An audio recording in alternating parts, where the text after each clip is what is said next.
My name is Daniel Scott with UDAYA.com, and this is Real Yoga Talk, a off-the-cuff series designed to drive the global yoga narrative for yogis, for teachers, and beyond, especially beyond.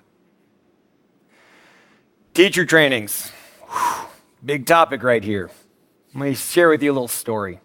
A few years ago, an associate, compatriot, someone in the same realm of stuff that I do, aka yoga teaching, called me one time. He said, Daniel, I'm thinking about starting a yoga teacher training. And I was like, interesting, tell me why. Well, there's just no money to be made as an actual teacher on a day-to-day basis. It's so hard to make money and to support myself. Oh, really? Yeah, I don't know anyone who makes money or does this happily.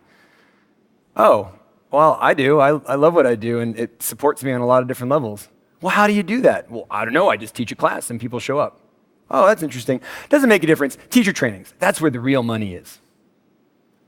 So when you choose a teacher training, when you decide what lineage you'd like to learn more about, how do you do that? How do you know which teacher training is right for you? Well, do you know the teacher who's leading it? Are you sure of their intentions behind the practice? Do they have a proven track record of amazing things? Do you like the way that they look? Do you like the way that they feel? Do you want their practice, or do you want to learn from their practice?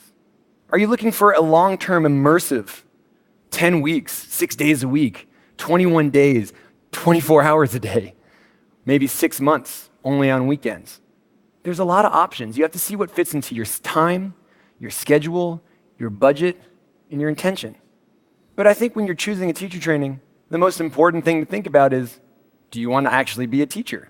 What does a teacher mean? Because just because you have a teacher training certificate doesn't make you a teacher. Teaching does.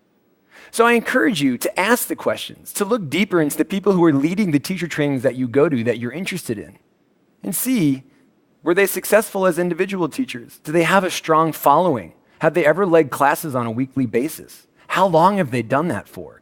What's their record? What do people think about them? And if none of that makes sense to you because you just feel powerful and passionate, that's the most important thing. You got to go with what feels right. But if you're a cynic like me, ask every question, because if you want those answers, they're there if you look for them. So, how did that land for you?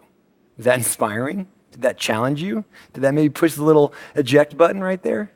It's all good. Either way, take this, share it with someone else, and continue the conversation today, because after all, we need a lot more of this real yoga talk. My name is Daniel Scott, and this is UDAYA.com.